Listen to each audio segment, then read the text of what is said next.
అందరం కలిసి చదువు. రోమన్స్ 8:14. దేవుని ఆత్మచేత ఎందరూ నడిపింపబడుదురో వారందరూ దేవుని కుమారులై ఎందరు. సరే, చిన్న ప్రార్థన. పరిశుద్ధమైన తండ్రి, మీ ఘనమైన శ్రేష్టమైన నామానికి వందనాలు, స్తోత్రాలు. ఈ ప్రభు దినమందు మీరు మాకు అనుగ్రహించినటువంటి ఈ సమయం కొరకే స్తుతిస్తున్నాము దేవా. మిమ్మల్ని ఆరాధించడానికి, మీ బలలో పాలు పొందడానికి మీరు మాకు అనుగ్రహించినటువంటి ఈ తరుణం అంతటిని బట్టి వందనాలు. మీరు మా మధ్యలో ఉన్నారు, సింహాసనాసీనుడిగా ఉన్నారు. మాతో మాట్లాడినందుకు కూడా వందనాలు చెల్లిస్తున్నాము. ప్రాముఖ్యంగా ఎంతో ప్రభా ఘనమైన, మీరు ఎంతోగానో ప్రభా ఇష్టపడుతూ ఉన్నటువంటి ప్రభా నాయన, ఈ సమయాన్ని బట్టి యవనస్తులతో మీరు కలిగి ఉన్నటువంటి సమయం కొరకే స్తోత్రాలు. మీరు యవనస్తులను ప్రభా అధికంగా ప్రభా నాయన ప్రోత్సాహపరిచినారు, బలపరిచినారు, ఆహ్వానించినారు ప్రభా. వారిని మీతో పాటు ప్రభా నాయన సంచరించేలాగిన అనేక పర్యాయాల్లో ప్రభా ఎంతోమందిని ఈ లోకాన్ని తల్లకిందులు చేయడానికి మీరు వాడుతూ వచ్చినారు. అలాగనే ఈ యొక్క ప్రభా బెత్లెహేం ప్రార్థనా మందిరంలో మీరు అనుగ్రహించిన యవన ప్రభా నాయన బాయ్స్, గర్ల్స్ని బట్టి మీకు వందనాలు చెల్లిస్తున్నాము తండ్రి. వారి జీవితాల పక్షంగా మీ ఉద్దేశాలు ప్రభా, మీ చిత్తము ఏం చేయడానికి భూమి మీదకి పంపించారు అనేటువంటిది ప్రభా, ఎలా ఉండడానికి పంపించినారు అనేది ప్రభా మేము గ్రహించడం కృప చేయించవలసినగా ప్రార్థిస్తున్నాం.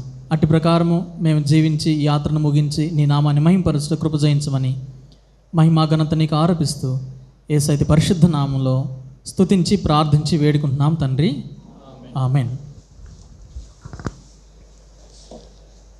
దేవుని ఆత్మచేత ఎందరూ నడిపించబడుదురో వారందరూ దేవుని కుమారుల యందురు అన్నాడు.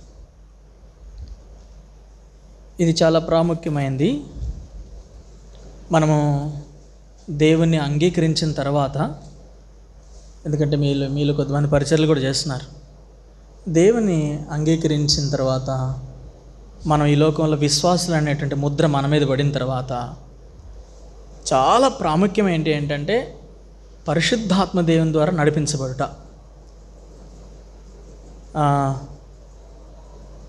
మనం చాలామందిని మన జీవితాల్లో మాదిరికరంగా తీసుకోవచ్చు. బైబిల్లో యవనస్తుడైనటువంటి యోసేపుని తీసుకోవచ్చు, యవనస్తురాలైన రూతుని కూడా తీసుకోవచ్చు, రూతుని తీసుకోవచ్చు, తర్వాత యాకోబుని తీసుకోవచ్చు, తర్వాత దావీదుని తీసుకోవచ్చు, ఎంతోమందిని తీసుకోవచ్చు. అయితే పరిశుద్ధాత్మ దేవుని ద్వారా సంపూర్ణంగా నడిపించబడినటువంటి యేసుక్రీస్తు ప్రభు జీవితంతో పోలిస్తే ఇంకే జీవితాలు సాటి రావన్నమాట. ఆయన 30 సంవత్సరాల వయస్సు కలిగిన వాడే పరిచర్య ప్రారంభించాడు. అంటే ఎవరు అంటే దాదాపుగా మీ ఏజ్, మీకంటే ఒక 2 సంవత్సరాలు పెద్ద వయసులో ఉండుంటాడు అంతే. అంటే యేసుక్రీస్తు ప్రభు ఈ లోకంలో పరిచర్య చేసినప్పుడు ఆయన ముసలివాడు కాదు, లేదా పెద్ద వయసు వాడు కాదు, ఆయన మంచి యవ్వనస్తుడు అనమాట అంతే. 30 years అంటే ఇప్పుడు 30 సంవత్సరాలు అంటే ఇట్లా ఉన్నాం కదా. ఓ 100 సంవత్సరాలు 200 సంవత్సరాల దగ్గర వెనక్కి వెళ్ళామనుకోండి, వాళ్ళ బలం ఎట్లా ఉండింది, అవునా కదా? వాళ్ళ స్ట్రెంగ్త్ డిఫరెంట్గా ఉంది, వాళ్ళు బ్రతికిన సంవత్సరాలు కూడా డిఫరెంట్గా ఉన్నాయి. ఆ దినాల్లో కాలేబు అంటాడు, కాలేబుకి ఎన్ని సంవత్సరాలు వచ్చినాయి? 110 సంవత్సరాల వయసు వచ్చినా కానీ కాలేబు ఏమంటాడంటే, యుద్ధానికి పోయేటప్పుడు కాలేబు ఏమంటాడంటే, నాకు ఎంత వయసు వచ్చింది, ఐగుప్తు దేశం నుంచి బయటకు వచ్చిన వాళ్ళు యెహోషువ, కాలేబు వాళ్ళిద్దరే మిగిలినారు, మిగతా వాళ్ళందరూ కొత్త వాళ్ళే, అందరూ వాళ్ళు. కాలేబు ఏమంటాడంటే, నాకు ఇప్పటికీ సత్తు ఉంది, వీళ్ళకి ఎంత బలం ఉందో, వీళ్ళు ఎంతమందితో యుద్ధం చేసి గెలవగలరో నేను అంత గెలవగలను అంటాడు. అంటే ఆ శరీరం వేరు, ఆ బలం వేరే ఉండింది. ఇప్పుడు యేసుక్రీస్తు ప్రభు నాటి కాలంలో 30 సంవత్సరాలు అంటే ఆయన అది చూడ్డానికి ఎలా ఉంటాడంటే, ఇప్పుడు 20 సంవత్సరాల పిల్లలు ఎలా ఉంటారో అట్లా ఉంటున్నాడు అంతే, 20 years. అంటే అంత యవ్వనస్తుడు అనమాట. ఇప్పుడు మనం ఇప్పుడు యవ్వనస్తులుగా ఉన్నారు కనుక ఎవరినన్నా మాదిరికరంగా తీసుకొని మేము యవనస్తులుగా ఉన్నాం కనుక మేము ఎదుర్కొనేటువంటి ఈ టెక్నాలజీతో ఎదుర్కొనేటువంటివి ఇంకెవరికన్నా తెలుసా ఇక్కడ అంటే, రే ఎగ్జామ్స్ వస్తున్నాయి బాగా చదవండి రా, మా దినాల్లో మేము ఎట్లా చదివామని తెలుసా, కరెంట్ లేకపోతే కరెంటు కిరసనాలు పోసి అటు ఇటు పెట్టి ఒక గుడ్డ పెట్టి చదువుకొని పాస్ అయినావురా అన్నాడంట. వాడు పిల్లోడు అన్నాడంట, నిజమే కరెంటు బొడ్డు పెట్టి కిరసనాలు పోసి చదువుకొని పాస్ అయినావు, అప్పుడు ఏమన్నా ఇంటర్నెట్ ఉందా, అప్పుడు ఏమన్నా సెల్ ఫోన్లు ఉన్నాయా, ఇప్పుడు చూడు టీవీలు ఉన్నాయి, మీకు టీవీ ఉందా డాడీ అన్నాడు. టీవీ లేదురా మాకు అన్నాడు. మరి టీవీ పెట్టి చూసి ఒకసారి చదువుతామేమో చూద్దాం, చేతిలో సెల్ ఫోన్ పెట్టి చూడు చదువుతామేమో చూద్దాం, ఇంటర్నెట్ పెట్టి చూడు చదువుతాం. అన్నీ మమ్మల్ని చదవకుండా ఆపేవేంటి ఈ టెక్నాలజీనే, ఈ టెక్నాలజీ. కాబట్టి ఈ రోజుల్లో సమస్య ఏంటంటే చుట్టుపక్కల ఉన్నటువంటి ఈ టెక్నాలజీతో సమస్య. వీటన్నిటిలో కూడా ఒక వ్యక్తిని మనం మాదిరికరంగా తీసుకొని ముందుకు పోవచ్చు అనేది ఎవరున్నారంటే యేసుక్రీస్తు ప్రభు. యేసుక్రీస్తు ప్రభుకి ఇవన్నీ తెలుసు. యేసు ప్రభువుని కనుక మనం మాదిరికరంగా తీసుకొని ఆయన ఎలా జీవించినాడో ఆ విషయాల్లో కనుక కొన్నిటిని మనం కనుక తీసుకొని నడిచినట్లయితే ఖచ్చితంగా మనం ఈ లోకంలో దేవునికి ఇష్టమైనటువంటి వారంగా జీవించవచ్చు. సంపూర్ణంగా అసలు ఆయన చిత్తాన్ని దాటి పక్కకు పోకుండా కూడా జీవించవచ్చు. దేవుని ఆత్మచేత ఎంతమంది నడిపించబడతారో వారందరూ కూడా దేవుని కుమారులయ్యుందురు అని చెప్పినాడు. ఇప్పుడు వారందరూ దేవుని కుమారులు. యేసుక్రీస్తు ప్రభు గురించి యోహాను సువార్తలో ఆకాశం నుంచి ఒక స్వరం వినపడింది. ఏమని వినపడింది? ఈయన ఇదేంటి మీరు చెప్పట్లేదు, ఈయన నా ప్రియకుమారుడు, ఈయన యందు నేను ఆనందించిన, ఈయన నా ప్రియకుమారుడు. ఆత్మచేత ఎంత నడిపించబడతారు వాళ్ళందరూ ఏమవుతారు? దేవునికి కుమారులు అవుతారు. కానీ అక్కడ యేసు ప్రభు గురించి ఏం చెప్పినాడు? ఈయన నా ప్రియకుమారుడు అనగా యేసుక్రీస్తు ప్రభు సంపూర్ణమైనటువంటి ఆత్మతో నడిపించబడినటువంటి వాడు. అందులో ఎలాంటి అనుమానం లేదు. మనం రక్షించబడిన తర్వాత పరిశుద్ధాత్మ దేవుడు మన మన మన దేహంలో నివసిస్తున్నాడు ఆయన. కొరింథీయులకు రాసిన పత్రిక 6వ అధ్యాయాలు అంటారంటే, మీరు విలువ పెట్టి కొనబడినటువంటి వారు కనుక విలువ పెట్టి కొనబడిన వారు కనుక మీ దేహములతో వండర్ఫుల్. మీరు విలువ పెట్టి ఎందుకు కొనబడ్డారంటే ఈ బాడీతో, ఈ శరీరంతో, ఈ శరీరం అట దేవుణ్ణి మహింపరచడానికి మనకిచ్చాడట. సరే, ఇంకా పై వచనంలోకి వెళ్తే ఏముంటుందంటే, అసలు మిమ్మల్ని ఎందుకు మీ దేహాన్ని ఎందుకు కొన్నాడంటే ఈ బాడీతో దేవుని మహింపరచడానికి తప్పితే ఈ భూమి మీద ఈ బాడీ అవసరం ఏం లేదు. కేవలం ఈ శరీరాన్ని బట్టి దేవునికి మహిమ తీసుకురావాలి. అది ఎలా సాధ్యమవుతుంది చూడండి. మనం భౌతికంగా తీసుకునే ఆహారము ఈ శరీరానికి బలాన్ని చేకూరుస్తుంది. లోపల ఉన్నటువంటి పరిశుద్ధాత్మ దేవుడు ఆయన బలంగా అవ్వాలంటే, యేసుక్రీస్తు ప్రభు బాప్టిజం తీసుకున్నప్పుడు పావుర రూపంలో పరిశుద్ధాత్మ దేవుడు యేసు ప్రభులోనికి ప్రవేశించినాడు. పరిశుద్ధాత్మ దేవుడు వచ్చిన తర్వాత మాత్రమే ఆయన పరిచర్య ప్రారంభించాడు. అందుకనే కానాను ఊరిలో ఆయన ఈ మొదటి సూచక్రియ అన్నాడా? అవును కదా, నీటిని ద్రాక్షారసంగా మార్చాడు. మార్చి ఆయన ఏమన్నాడంటే మొట్టమొదటిది. ఏం ప్రభువా, అంతకుముందు నువ్వు చేయలేదా? నో, అంతకుముందు అసలు ఏం చేయలేదు. పరిశుద్ధాత్మ దేవుడు లోపలికి ప్రవేశించక ముందు ఆయన అసలు ఏం చేయలేదు, మౌనంగా ఉంటున్నాడు అంతే. దేవుని వాక్యాన్ని చాలా జాగ్రత్తగా అబ్జర్వ్ చేస్తూ చదువుతూ చాలా భక్తి కలిగి ఉన్నాడు ఆయన. నా తండ్రి పనుల మీద నేను ఉండాలి కదా అన్నప్పుడు యోసేపుకి మరియమ్మకి అర్థం కాలేదు. మేము ఎడవలేదా, ఎంత ఏడుస్తూ వచ్చాము, 3 రోజులు అంత మళ్ళీ వెనక్కి తిరిగి వచ్చాము, కుమారుడా నువ్వు ఇట్లా వెళ్తే ఎట్లాగా అని వాళ్ళు అడిగినప్పుడు వాళ్ళకి అర్థం కాకపోయేసరికి ఆయన వారితో పాటు వెళ్ళి వాళ్ళకు లోబడి ఉండెను అని రాశాడు. అంతే, 30 సంవత్సరాల వయసు వచ్చే వరకు ఆయన లోబడి ఉన్నాడు. సరే చూడండి, మత్తయి సువార్త, లూకా సువార్త చూడండి. లూకా సువార్త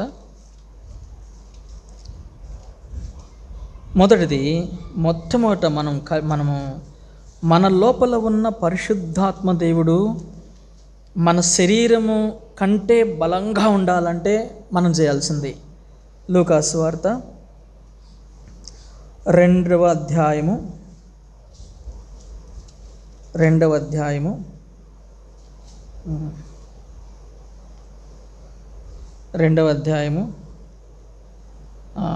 4వ అధ్యాయం చూద్దాం. లూకాసు వార్త 4వ అధ్యాయం 16వ వచనం. అందరం కలిసి చదువుదామా? 16వ వచనం. తరువాత ఆయన తాను పెరిగిన నజరేతునకు వచ్చెను. తన వాడుకు చొప్పున విశ్రాంతి దినమందు సమాజ మందిరంలోనికి వెళ్ళి చదవటానికి నిలుచున్నాడు. యేసుక్రీస్తు ప్రభు గురించి చెప్పబడింది ఏంటంటే ఆయన దేవుని వాక్యాన్ని చదువుతా ఉన్నాడు అని చెప్పాడు. ఎలాగ చదువుతున్నాడమ్మా? నిలబడి చదువుతున్నాడు. సరే, మళ్ళీ చదవండి. అక్కడ 16వ వచనం మళ్ళీ చదవండి. ఆయన ఎలా చదువుతున్నాడు అని చెప్పాడు. ఇంగ్లీష్లో ఏముంది? As is custom. ఆయనకి అలవాటు అయిపోయిందట. ఏం అలవాటైంది?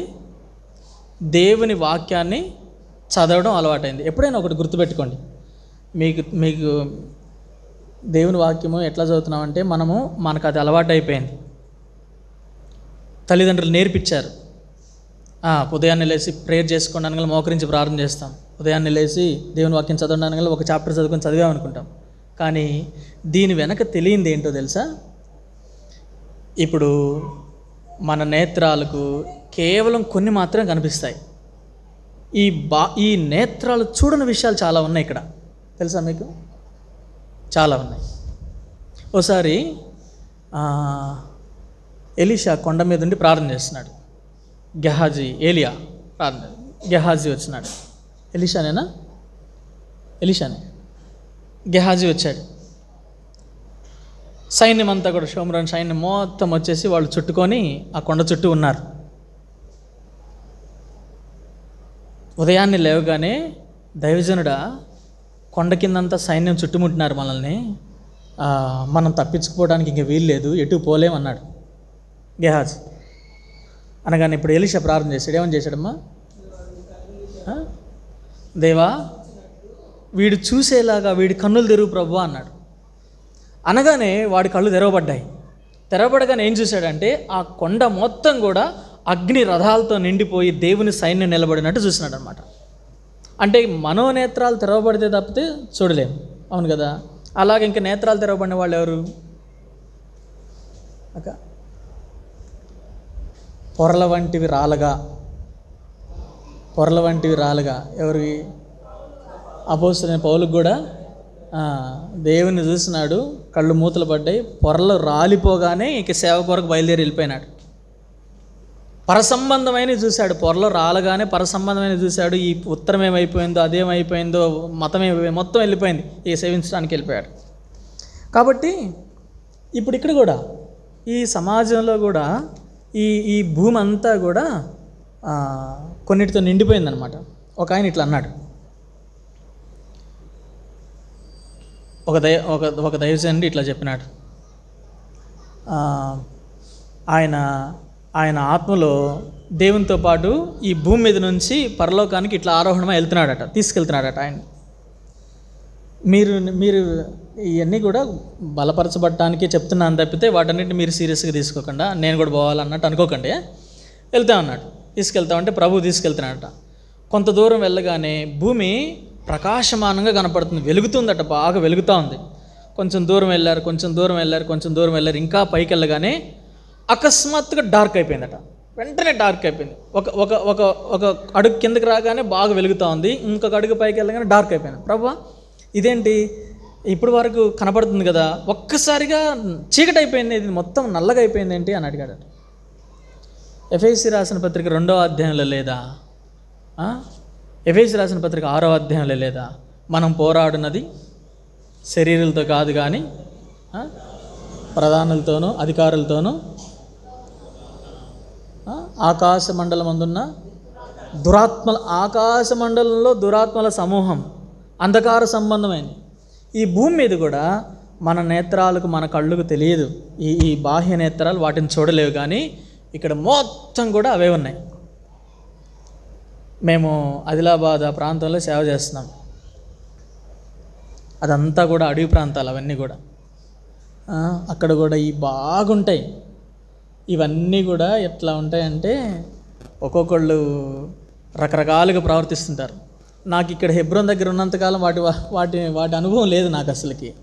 అక్కడికి పోయిన తర్వాత ఇప్పుడు వరకు వీడు బాగున్నాడు కదా, ఇంతలోకి ఏమైంది వీనికి అంటే అప్పుడు అర్థమవుతుందా ఒక దురాత్మ పనిచేస్తుంది పక్కన అని.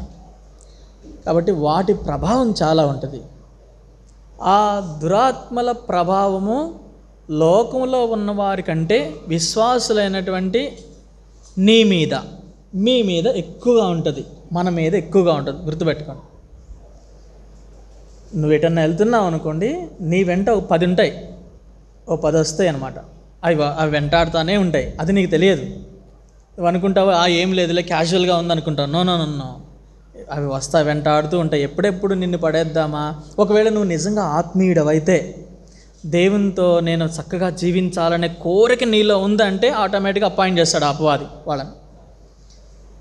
దేవుని వాక్యము ఇది మనకు అనుగ్రహించబడింది కదా. మీరు దేవుని వాక్యం చదువుతున్నారంటే ఏదో ఆషామాషి అనుకోకండి. మీరు దేవుని వాక్యం చదువుతున్నారంటే ఏదో అవలీలుగా కూడా అనుకోకండి. మీరు దేవుని వాక్యం చదువుతున్నారంటే అది చాలా చాలా శక్తివంతమైంది. గుర్తుపెట్టుకోండి. ఒకసారి ఒక అతనికి దురాత్మ వచ్చిందనమాట. ప్రార్థన చేస్తూ ఉన్నాడు. వాడు రోజు ఒక టెంపుల్ మీదకి వెళ్ళేవాడట. పక్కన ఒకడుండి వాడికి ప్రార్థన చేస్తామండి, వాడిని వేస్తా అంటే అది పోవట్లేదు, వీళ్ళు ప్రార్థన చేస్తూ ఉన్నారు, అది వాడు అరుస్తూ ఉన్నాడు. ఈ పక్కన ఇంకొక ఉన్నాడు, విశ్వాస ఒకతను ఉన్నాడు. వాడు ఏం చెప్తున్నాడంటే, నేను బండేసుకొని అటు పోయినప్పుడు నా మీదకి నేను వీడిని పట్టినాను అని ఏదేదో చెప్తుంది అది దురాత్మ. ఈ పక్కన ఇంకొకడు ఉండి, ఒరే నేను చాలాసార్లు బండేసుకుపోయినా, అది నన్నేం చేయలేదు, వాడిని ఎందుకు పట్టుకుందాను. వాడి లోపల ఉండేది అంటుంది, బండి మీద వాక్యం తీరా అప్పుడు చెప్తాను ఈ పని అంటున్నవాడు. తెలుసా వాడు ఆ దురాత్మ పట్టినవాడు ఏమంటున్నాడంటే వీడి పక్కనోడికి చెప్తున్నాడు, వాడికి వినపడలా. వాడేమన్నాడంటే, నీకు బండికి అంటించిన వాక్యం ఉందే దాన్ని పీకురా అప్పుడు చెప్తాను ఈ పని అంటున్నాడు వాడు. నాకు చాలా ఆశ్చర్యం వేసింది, వాడికి ఎట్ట తెలుసు వీడి బండి మీద వాక్యం ఉందని. అంటే ఈ వాక్యాన్ని చాలా చాలా సాధారణంగా అవలీలుగా మనం భావిస్తాం, కానీ కానే కాదు, చాలా చాలా శక్తివంతమైంది. ఈ దేవుని వాక్యాన్ని నువ్వు ఎంత చదివితే అంధకార సంబంధమైనవి, ఈ లోకంలో ఉన్నటువంటి దురాత్మ సంబంధమైన సాతానుడు నీకు అంత భయపడతాడు. గుర్తుపెట్టు. దేవుని వాక్యం బాగా చదవాలి. యేసుక్రీస్తు ప్రభు, నేను ఒకటి చెప్పగలను, యేసు ప్రభు ఎందుకు విజయం సాధించాడంటే దేవుని వాక్యాన్ని ఆయన బాగా చదివినాడు. మీరు అనుకోవచ్చు ఆయన దేవుడు కదా, ముందుగానే తెలిసి ఉంటుంది అనుకోవచ్చు. దేవుడు కాబట్టి ఆయన ఆత్మకు తెలిసి ఉండొచ్చు, ఈ శరీరానికి అలవాటు చేయాలా. అర్థమైందా? ఈ బాడీకి అలవాటు చేయాలి. ఈ బాడీకి కొన్ని అలవాటు ఉండవు. ఈ దేహానికి భూ సంబంధమైన విషయాలే అలవాటు ఉంటాయి. ఈ భూ సంబంధమైన విషయాలకి మీరు ట్యూషన్లు చెప్పుకోవాల్సిన అవసరం లేదు. ఈ భూ సంబంధమైన పాప సంబంధమైన విషయాలు ఎవ్వరు మీకు ట్యూషన్లు పెట్టి నేర్పించాల్సిన అవసరం లేదు. ఆటోమేటిక్గా అవి వచ్చేస్తాయి అంతే. కానీ ఆత్మ సంబంధమైన విషయాలకి చాలా తర్ఫీదు అవసరం. ఈ దేవుని వాక్యాన్ని నువ్వు బాగా బాగా పఠించాలి అంటే ఈ శరీరం నీకు సహకరించదు, అందులో అనుమానం లేదు. కొంతమంది చదువుతారు కానీ గ్రహించలేరు. నాకు తెలిసినటువంటి ఒక సహోదరుడు ఒకసారి హెబ్రోన్లో ఉంటారు వాళ్ళు. యూట్యూబ్లో నేను దేవుని వాక్యంలో నేర్చుకున్నటువంటి విషయాలు ఉన్నాయి, అవి పెట్టాలనుకుంటున్నాను. సరే ఏంటి, నేను ప్రకటన గ్రంథం అంతా చూడకుండా చెప్తాను, అది యూట్యూబ్లో వస్తుందా? ఏంటమ్మా, ప్రకటన గ్రంథం మొత్తం ప్రారంభం నుంచి ముగింపు వరకు చూడకుండా చెప్పేస్తుంది ఆమె. ఏంటి ఈమె ఎట్లా అంటుంది అని చెప్పేసి మా ఇంట్లోనే ఏర్పాటు చేశాం. ఒక పెద్ద కెమెరా పెట్టి, గోల్కొండ క్రాస్ రోడ్లో కెమెరా పెట్టి ఆమెను కూర్చోబెట్టి మా ఇంట్లోనే ఏర్పాటు చేస్తే ఆమె చెప్తా ఉంది. ఆమె ఏమీ అంత మంచి అంటే బోధకురాలు కాదు, లేకపోతే సేవకురాలు కూడా కాదు, సాధారణమైన విశ్వాస ఆమె. అప్పటికి నేను ఇంకా పరిచయం చేస్తున్నా. నాకు ఎంత సిగ్గేసిందంటే ప్రకటన గ్రంథంలో కొన్ని వచనాలు కూడా నాకు గుర్తులేవు. ఆమె అయితే మొదటి అధ్యాయం మొదలుపెట్టి ఇక చెబుతానే ఉంది, 22 అధ్యాయాలు చెప్పేసింది. కావాలంటే యూట్యూబ్లో ఉంది కదా, యూట్యూబ్లో ఉంది, అది ఇంకా ఉంది యూట్యూబ్లో. అంటే దేవుని వాక్యాన్ని అంతగా, బ్రదర్ నేను కీర్తనలు కూడా చెప్తా బ్రదర్, సామెతలు కూడా చెప్తా బ్రదర్, 4 సువార్తలు చెప్తా బ్రదర్, యాకోబు పత్రిక అంటే నాకు చాలా ఇష్టము, అది బాగా చెప్తా బ్రదర్. బైబిల్ మొత్తం బైహార్ట్ చేసింది. కొత్త నిబంధన దాదాపుగా బైహార్ట్ చేసింది. ఆమె ఏమందంటే, నేను ఆది కాండం నుంచి ప్రకటన ఉన్న వరకు బైహార్ట్ చేయాలా, నా గోల్ అది బ్రదర్ అంది. కాబట్టి తెలియనటువంటి విషయం ఏంటంటే, నీ ఆత్మ ఆటోమేటిక్గా, ఆత్మకు ఆహారం ఏంటంటే దేవుని వాక్యమే. నువ్వు ఎంత దేవుని వాక్యాన్ని ధ్యానిస్తూ ఉంటే, ఎంత చదువుతూ ఉంటే, పరిశుద్ధాత్మ దేవుడు, నీ లోపల ఉన్న పరిశుద్ధాత్మ దేవుడు చాలా చాలా స్ట్రాంగ్ ఉంటాడు. ఏదన్నా బలహీనత, పాపము నీ దగ్గరకు వచ్చినప్పుడు అసలు నిన్ను సమీపించదు. ఒకవేళ నువ్వు పడాలని డిజైర్ నీకున్నా కానీ అది అనుమతించదు అనమాట. పరిశుద్ధాత్మ దేవుడే మాత్రం అనుమతించడు. ఇది మొదటి విషయం. దేవుని వాక్యాన్ని చదవండి, బాగా చదవండి. సమయమందు అసమయమందు చదువుతానే ఉండండి. ఎంత చదవాలి అంటే, యేసుప్రభు చదివినాడా? సాతాను వేసే ప్రతి ప్రశ్నకి మీ దగ్గర సమాధానం ఉండేలాగా చదవండి. సాతాను తెచ్చే ప్రతి టెంప్టేషన్ని దేవుని వాక్యాన్ని చూపించి వ్యతిరేకించేలాగా చేయండి. అపవాది యేసుప్రభు దగ్గరికి వచ్చినాడు. యేసుక్రీస్తు ప్రభు అంతగా వాక్యం చదివాడు కనుకనే యేసుప్రభు సాతాన్ని అవలేలుగా జయించినాడు. ఆయన దేవుడు కదా. అపవాది వచ్చినాడు. మొట్టమొదటి టెంప్టేషన్, ఆయన 40 రోజులు ఉపవాసం ఉన్నాడు. మొదటిగా చెప్పినాడు, నీవు ఆకలిగా ఉన్నావు కాబట్టి ఈ రాళ్ళని రొట్టెలుగా చేసుకొని తిను అని చెప్పినాడు. నేను శక్తివంతుడినే, నాకు తెలియదా?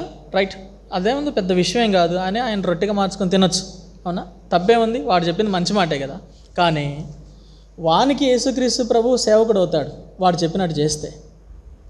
అందుకని వెంటనే యేసుప్రభు ఏమన్నాడంటే, వాడు సాతాను, వాడిచ్చేటువంటి టెంప్టేషన్, వాడు చెప్పేటువంటి శోధనను యేసుప్రభు జయించాలి అంటే ఏం కావాలా? నాతో నీకు అవసరం లేదు, నువ్వు వెళ్ళిపో అని సాధారణంగా చెప్పొచ్చు. మన సొంత మాటలు ఉపయోగించవచ్చు, మన సొంత శక్తి కూడా ఉపయోగించవచ్చు. కానీ యేసుప్రభు అట్లా ఉపయోగించలేదు. వాంతో ఎక్స్ట్రా ఏదన్నా మాట్లాడినట్టు మీరు చూడండి. 4వ అధ్యాయంతో చదవండి. తర్వాత ఎక్కడా కూడా యేసుక్రీస్తు ప్రభు తన సొంత మాట అస్సలు వాడలేదు. ఒకటే అన్నాడు, మనుషుడు రొట్టె వలన మాత్రం కాదు కానీ దేవుని నోటి నుంచి వచ్చే ప్రతి మాట వలన జీవించునని రాయబడింది. వాక్యంలో రాసింది. వాక్యంలో రాసిందా? రాసున్నదే చెప్తావా? అంతే, వాక్యాన్నే చెప్తా. అపవాది భయపడేది, ఓడిపోయేది దేవుని వాక్యం దగ్గర మాత్రమే.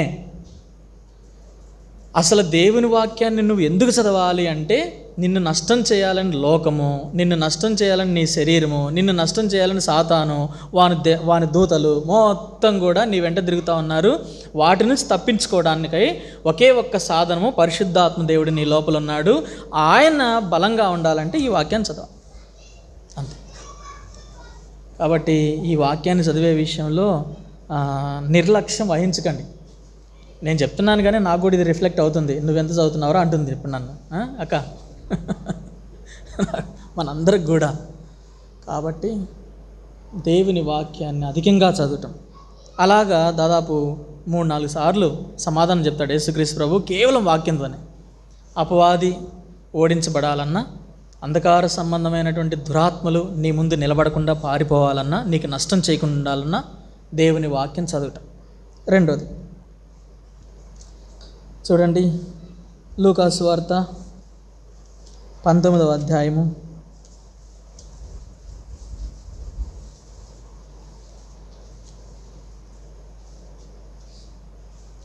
19వ యోహాను సువార్త చూడండి. యోహాను సువార్త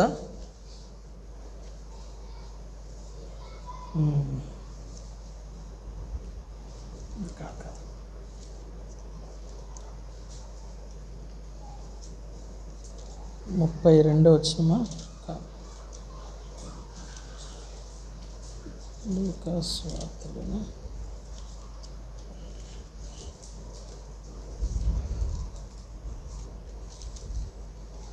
లూకా సువార్త 19వ అధ్యాయము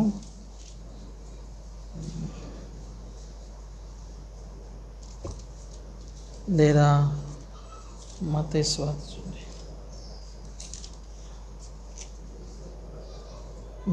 20 22వ అధ్యాయమా? మీకు గుర్తుంటే కూడా చెప్పచ్చు. ఆయన అమ్మా 22:39 లూక్స్ గాస్పల్, ఎగ్జాక్ట్లీ లూకాసు వార్త 22వ అధ్యాయం, 22వ అధ్యాయము 39 వచనం. అందరం కలిసి చదువుదామా? లూకాసు వార్త 22:39 అందరం కలిసి చదువుదాం. తరువాత ఆయన బయలుదేరి తన వాడుక చొప్పున ఒలీవ కొండకు వెళ్ళగా శిష్యులను ఆయన వెంట వెళ్ళిరి. ఆ చోటు చేరి ఆయన వారితో, మీరు శోధనలో ప్రవేశింపకున్నట్లు ప్రార్థన చేయడని చెప్పి వారి యొద్ద నుండి రాతివేత దూరం వెళ్ళి మోకాళ్ళుని ప్రార్థన చేస్తున్నాడు. రెండో వెపన్ ఏంటంటే, అపవాదికి రెండో వెపను పరిశుద్ధాత్మ దేవునికి బలాన్ని ఇచ్చేటువంటి రెండో క్వాలిటీ ప్రేయర్, ప్రార్థన చేయటం. ప్రార్థన ప్రార్థన ప్రార్థన. ఈ చెప్పే విషయాలు చాలా సూక్ష్మంగా ఉండొచ్చు, ఎప్పుడు చెప్పేగా అనిపించవచ్చు, కానీ దాని శక్తి మాత్రం చాలా ప్రభావితంగా ఉంటుంది. మార్క్స్ వార్త 1వ అధ్యాయం 35 వచనం. మార్క్స్ వార్త 1వ అధ్యాయం 35 వచనం. ఆయన పెందల కడనే లేచి ఇంకనూ చాలా చీకటి ఉండగానే బయలుదేరి అరణ్య ప్రదేశానికి వెళ్ళి అక్కడ ప్రార్థన చేయుచుండెను. ప్రార్థన చేయటం వలన నీ లోపల ఉన్నటువంటి పరిశుద్ధాత్మ దేవుడు పరలోకమందు ఉన్నటువంటి దేవునితో ఐక్యపడేది ఎక్కువగా ఉంటుంది. ఎప్పుడైతే ప్రార్థనలో మనం ఉంటామో ఒక కనెక్షన్ నీ నుంచి, నీ లోపల ఉన్న పరిశుద్ధాత్మ దేవుని నుంచి పరలోక సంబంధమైన విషయాలకి ఒక కనెక్షన్ ఏర్పడుతుంది. ఇది ఎక్కడుందంటే యోహాను సువార్త 16వ అధ్యాయంలో 13వ వచనంలో అంటాడు. ఆయన ఏమంటాడంటే, పరిశుద్ధాత్మ దేవుడు వచ్చినప్పుడు మీకు సర్వసత్యంలోకి నడిపిస్తాడు. అప్పుడు ఏం తెలుస్తుంది అంటాడు చూడండి. సర్వసత్యంలోనికి మిమ్మల్ని నడిపిస్తాడు. తర్వాత యోహాను సువార్త 16వ అధ్యాయం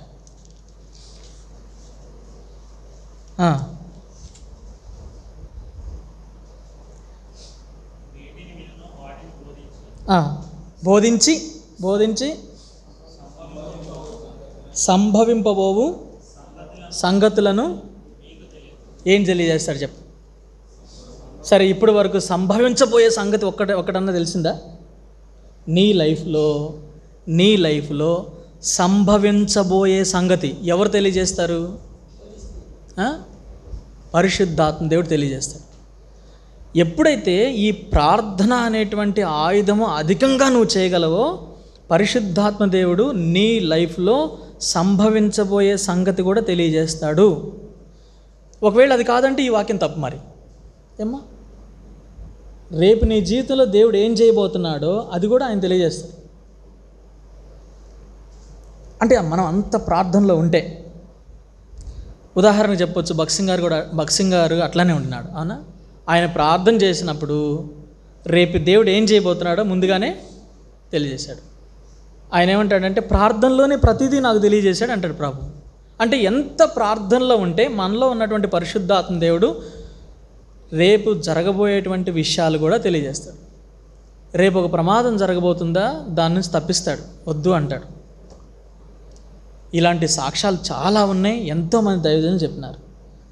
వాళ్ళ జీవితాలు మన ముందున్నాయి, తర్వాత దేవుని వాక్యం కూడా మన ముందుంది. కానీ చెప్పేవాళ్ళు ఎంతోమంది ఉన్నారు, కానీ మనం వాటిని అనుసరించలేకపోతున్నాం, అవలంబించలేకపోతున్నాం. ఈ రెండు విషయాలు నీ కోసం అంతే. దేవుని వాక్యం కేవలం నీ కోసము, నీ మేలు కోసం. రెండోది ప్రార్థన నీ మేలు కోసమే. ఈ రెండు విషయాలు మనం ఎక్కడ నేర్చుకుంటామంటే యేసుప్రభువే చెప్తాడు. ఆయన ఎక్కడ నేర్చుకుంటా వచ్చాడంటే ఈ రెండు విషయాలు లూకాసు వార్త 2వ అధ్యాయంలో 2వ అధ్యాయం 42లో అంటాడు, ఆయన వాడుక చొప్పున యెరూషలేమునకు ఆరాధించడానికి వెళ్ళారు. యెరూషలేము అంటే దేవుని మందిరం, అక్కడికి వాడుక చొప్పున అంటే అలవాటుగా అక్కడికి వెళ్తున్నాడు అని చెప్తాడు అనమాట. కాబట్టి యవనస్తులైన వారు బీ రెగ్యులర్ దేవుని వాక్యం పఠించే విషయంలో, బీ రెగ్యులర్ బాగా ప్రార్థించే విషయంలో, be regular to attend the church. మందిరాన్ని కట్టండి. ఇక్కడే మీరు ఇట్లాంటి విషయాలు నేర్చుకోగలరు. ఇక్కడికి రాగానే ఒక స్పిరిచువల్ అట్మాస్ఫియర్ అనేది ఇక్కడ ఉంటుందన్నమాట. ఒక భద్రతా అట్మాస్ఫియర్ అనేది ఉంటుంది. ఇదంతా కూడా దేవుని కొరకు ప్రతిష్ఠించబడింది కనుక, దేవుని వాక్యం ప్రకటించబడే కేవలం అదే స్థలం కనుక, ఈ స్థలం మీద దేవుని యొక్క కృప అపారంగా ఉంటుంది, దేవుని యొక్క శక్తి కూడా అపారంగా ఉంటుంది కనుక ఇక్కడికి వచ్చినటువంటి వారు మనం చాలా భద్రపరచబడతాం. ఇక్కడికి వచ్చినప్పుడే దేవుని వాక్యము ఎంత మనల్ని మన లోపల నుంచి దూసుకుపోవాలంటే అంత దూసుకుపోతుంది.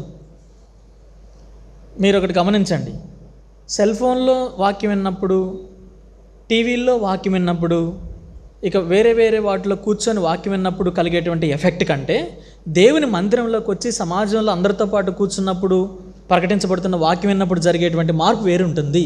అవునా కాదా? కాబట్టి అందుకు దేవుని మందిరానికి రెగ్యులర్గా ఉండాలి యవనస్తులైనటువంటి వాడు. కాబట్టి 3 విషయాలు.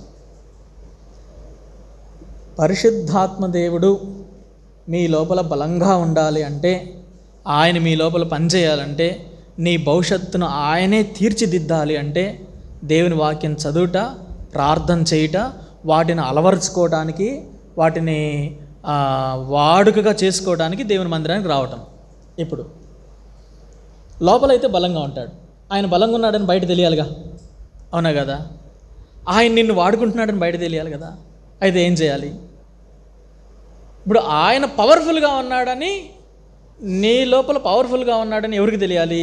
ప్రజలకు తెలియాలి. రెండోది సాతానికి వాళ్ళకు కూడా తెలియాలి, అంధకార శక్తులు కూడా తెలియాలి. ఎప్పుడు తెలుస్తుంది అది బయటకు? ఎప్పుడు వస్తుందంటే మళ్ళీ ఇంకొక వాడుక ఉండాలన్నమాట. ఏంటది వాడుక? చూడండి, మార్కు సువార్త 10వ అధ్యాయం. మార్కు సువార్త 10వ అధ్యాయం 1వ వచనం అందరం కలిసి చదువుదామా? ఆయన అక్కడ నుండి లేచి యూదయ ప్రాంతములకు యోర్దాను అద్దరికి వచ్చును. జనసమూహములు తిరిగి ఆయన దగ్గర కూడి వచ్చిరి. తర్వాత ఆయన తన వాడుక చొప్పున వారికి మరలా బోధించుండెను. మీరు బోధించాలి. ఏం బోధించాలి? అపోస్తలుడైన పౌలు అంటాడు కొరింథీయులకు రాసిన పత్రికలో, రోమీయులకు రాసిన పత్రిక చూడండి, కొరింథీ రాసిన మొదటి పత్రిక కొరింథీ రాసిన మొదటి పత్రిక 17వ వచనం. బాప్తిస్మీచుడు క్రీస్తు నన్ను పంపలేదు కానీ క్రీస్తు యొక్క సిలువ వ్యర్థం కాకున్నట్లు వాక్చాతుర్యం లేకుండా సువార్త ప్రకటించుటకే ఆయన నన్ను పంపెను. సిలువను గురించిన వార్తను నశించున్న వారికి వెరితనం కానీ, రక్షించబడుతున్న వారికి దేవుని శక్తి ఉంది. దేవుని సువార్త ప్రకటించడానికి నేను సిగ్గుపడేవాడిని కాదు, నేను సిగ్గుపడను అంటాడు. పరిశుద్ధాత్మ దేవుడు నీ లోపల బలంగా ఉన్నాడంటే నీవు సువార్త చేయాలి. ఇదే దేవుని మార్గం. ఇదే ఈ లోకంలో ఉన్నటువంటి సాతాను నుంచి తప్పించబడ్డ, ఇదే అంధకార సంబంధమైనటువంటి విషయాలు నీ మీద పనిచేయకపోవుట. ఎలాగా? సువార్త ప్రకటించుట. ఎలా ప్రకటిస్తాం తెలుసా? ఫర్ ఎగ్జాంపుల్, ఇక్కడ నుంచి ఉప్పల్లో ఏదైనా మందిరంలో సువార్త ఉందనుకోండి, అక్కడికి పోయి ప్రకటించవచ్చు. అవును కదా? ఎందుకు? నువ్వేంటే ఎవరో తెలియదు కదా, నువ్వెవరో తెలియదు. వాడు తిరిగి పరిగెత్తి మనం సువార్త చేయొచ్చు, స్టాండ్లో నిలబడి చేయొచ్చు. అలా కాదు. నీ ఫ్రెండ్స్ ఉంటారు చూసావా, నీ ఫ్రెండ్స్కి తెలియాలి నువ్వు యేసు ప్రభు గురించి మాట్లాడతావని. నీ స్నేహితులకి తెలియాలా? ఏం తెలియాలంటే నువ్వు యేసు ప్రభు గురించి మాట్లాడుతుంది ఈమె, సువార్త చెప్తుంది ఈమె, యేసు ప్రభు నమ్మండి అని చెప్తుంది, యేసు ప్రభు నిజమైన దేవుడు అని చెప్తుంది అని నీ పక్కనుండేవానికి తెలియాలి. అంతే. నువ్వు ఎక్కువ ఎవరి దగ్గరికి పోవద్దు అసలుకి. నీ స్నేహితులు ఎవరైతే ఉన్నారో, ఎంతమందికి తెలుసు? మా స్నేహితుల్లో కొద్దిమందికి నేను సువార్త చెప్తానని తెలుసా? ఏనన్నా తెలుసా? నేను సువార్త చేస్తానని నీ స్నేహితులు తెలుసా? కానీ వేరే వాళ్ళకి తెలుసు, వేరే సంఘాల దగ్గరికి తెలుసు, వేరే ఊర్లో తెలుసు. కానీ నీ పక్కనుండే నీ స్నేహితులు తెలియదు నువ్వు సువార్త చేస్తావని. కానీ తెలియాల్సింది ఎక్కడో తెలుసా? నీ చుట్టుపక్కల. ఎవడో వేరే ఊర్లోంచి సాతాను తీసుకొచ్చి నీ మీద దాడి చేయడు. ఎక్కడి నుంచి దాడి చేస్తాడు? నీ సరౌండింగ్స్ నుంచే దాడి చేస్తాడు. వాళ్ళకే తెలియాలా నీ లోపల ఉన్నటువంటి పరిశుద్ధాత్మ దేవుడు చాలా బలంగా ఉన్నాడని. ఎప్పుడైతే నువ్వు సువార్త నీకు తెలిసిన వాళ్ళకు బాగా చెప్పుకుంటూ వస్తావో, ఫస్ట్ అది నీ సాక్ష్యాన్ని నిలబెడుతుంది. రెండోది నీ లోపల ఉన్నటువంటి మనస్సాక్షిని చాలా బలపరుస్తుంది. నీ మనస్సాక్షి చాలా ధైర్యంగా ఉంటుంది తెలుసా. ఒకవేళ ఏదన్నా చేయకూడని కనుక నువ్వు అక్కడ జరుగుతూ ఉంటే, నీ లోపల జరుగుతూ ఉంటే ఇమ్మీడియట్గా వాళ్ళ ఎదుట సరి చేసుకుంటావు. ప్రతి వాడు చెప్తాడు, మీ గల్లీలో వాడు, నీ బంధువుల్లో, నీ స్నేహితులందరూ ఈ సో పర్ఫెక్ట్ అని చెప్తారనమాట. దేవుని కొరకు అమ్మో వాడు చాలా ఆత్మీయుడు, వాడు చాలా భక్తిపరుడు అనేటువంటి సాక్ష్యం దేవుడు మనకిస్తాడు. మన సమస్య ఏంటంటే మనం ఏడో చెప్తాం, మన చుట్టుపక్కల చెప్పాం, ఎవరికో చెప్తాం, ఫ్రెండ్స్కి చెప్పాం, ఎవరికో చెప్తాం, ఇంట్లో చెప్పాం, బంధువుల్లో చెప్పాం, ఎవరితో మాట్లాడాం. అసలు వాళ్ళ దగ్గరికి పోతే యేసుక్రీస్తు ప్రభు అనే పదమే మన దగ్గర నుంచి రాదు. అవునా కదా?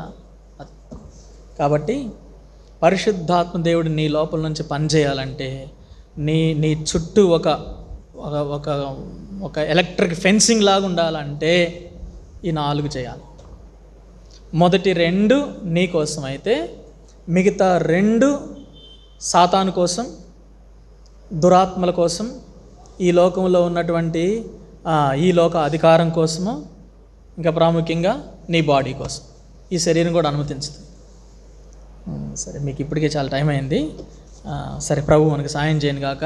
దీన్ని మాత్రం చేయండి. దేవుని వాక్యం బాగా చదవండి, ధ్యానించండి, ప్రార్థించండి. ఎంత దేవుని వాక్యం ఉంటుందో అంత ప్రార్థన ఉండాలి. ఒకటి అలవాటు చేయండి, వీక్లీ వన్స్, వారంలో ఒక్కసారి రాత్రి 1 నుంచి 3 గంటల వరకు, ఎగ్జాక్ట్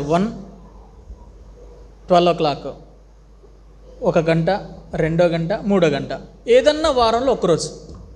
ఎవరైనా చేస్తున్నారా? చేయండి. ఎందుకంటే అక్కడ చెప్పినాడు కదా, అంధకార సంబంధమైన దురాత్మల సమూహం. మనుషులందరూ నిద్రపోతా ఉంటే అవి మాత్రం మేల్కొంటాయి ఆ టైంలో. గొప్ప గొప్ప దైవజనులు ఆ సమయంలో ప్రార్థన చేసేవాళ్ళట. మొట్టమొదటి 3 గంటలు ఆ టైంలో. ఎందుకంటే జనం నిద్రపోతున్నా కానీ అవి మేలుకొని అవి పనిచేస్తుంటాయి కాబట్టి ఈయన ప్రార్థనలో ఉండేవాడు. వాళ్ళు యవనస్తులైనటువంటి మీరు చేయొచ్చు, అది అలవాటు చేయండి. ఒకసారి దాన్ని చేయొచ్చు.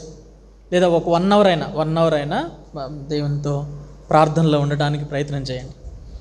వారానికి ఒక్కరోజు ఆ విధంగా ఒక 3 hours, ఒక 2 hours, 1 hour కనుక చేయగలిగితే, ఈ కొద్ది సమయం పోయేసరికి, కొద్ది కాలం పోయేసరికి మీరు నిజంగా చెప్తున్నా మీ జీవితంలో, సంఘ జీవితంలో, పరిచర్య జీవితంలో దేవుడు రేపు ఏం చేయమంటున్నాడని కూడా ఈరోజు కరెక్ట్గా చెప్పగలరు. రేపు దేవుడు ఇది చేయమంటున్నాడు, నాతో చెప్పినాడు అని చెప్పగలరు. అకార్డింగ్ టు జాన్స్ గాస్పెల్ 16:13 ప్రకారం చెప్పగలరు. కాబట్టి ప్రభు మనల్ని అట్లా బలపరుస్తాడు. ప్రభు సహాయం చేయను గాక. పాపం నుంచి కూడా చాలా ఉన్నాయి. పాపం నుంచి దూరం చేస్తాడు, తర్వాత లోకం నుంచి దూరం చేస్తాడు, శరీరం నుంచి సపరేట్ అవ్వటం అంటే ఏంటో నేర్పిస్తాడు. కాబట్టి బేసిక్ థింగ్ ఇదే, ప్రార్థన చేయటము, దేవుని వాక్యము బాగా చదవటము, తర్వాత వీలున్నప్పుడు సువార్త చెప్పటము. ఇది కనుక చేయగలిగితే పరిశుద్ధాత్మ దేవుడు మనల్ని వాడుకుంటాడు. మనల్ని అంటే మన శరీరాన్ని వాడుకుంటాడు. ప్రార్థన చేద్దామా? మోకరించు. ఎవరన్నా ఒక డెసిషన్ తీసుకోగలిగితే కూడా తీసుకోవచ్చు. ప్రభువా, నేను వాక్యాన్ని అంతగా ధ్యానించలేకపోయా, చదవలేకపోయా, ఏదో క్యాజువల్గా ఉంది అనుకున్నట్లయితే డెసిషన్ తీసుకోవచ్చు. ఓకే, ఇది అక్టోబర్ మంత్ కదా, ఈ అక్టోబర్ మంత్లో 4 సువార్తలు ఫినిష్ చేయొచ్చు నేను అనుకోవచ్చు. Matthew, Mark, Luke, John 4 gospels finish చేయొచ్చు అక్టోబర్లో. ఓకే, నెక్స్ట్ నవంబర్ వస్తుంది కదా, నవంబర్ కల్లా పాల్ రాస్తున్నటువంటి పత్రికలు ఉన్నాయి, బుక్స్, అవి ఫినిష్ చేస్తా. లేదు అక్టోబరు, నవంబరు, ఈ అక్టోబర్, నవంబర్ కల్లా ఈ 2 నెలల్లో కొత్త నిబంధన ఫినిష్ చేస్తా అనుకోవచ్చు. ఏదో ఒక డెసిషన్. దేవుని వాక్యం అంటే నువ్వు ఎంత చదివితే, ఎంత ధ్యానిస్తే పరిశుద్ధాత్మ దేవుడు అంత బలం పొందుతాడు అనేది. ప్రభా, నేను 1 గంట ప్రార్థన చేస్తా, ఇట్లాగాని ఇప్పుడు డెసిషన్ చేయొచ్చు. అందుకే ఈ సమయం చాలా చాలా మంచి సమయం అన్నమాట. ఓకేనా? కనీసం ఒకటన్నా చెయ్యి. ఐదర్ దేవుని వాక్యం గురించా, లేకపోతే ప్రేయర్ గురించా, లేదా బోత్, రెండింటి గురించే చేసుకో. సరే, ప్రార్థన చేద్దాం. మోకరించండి.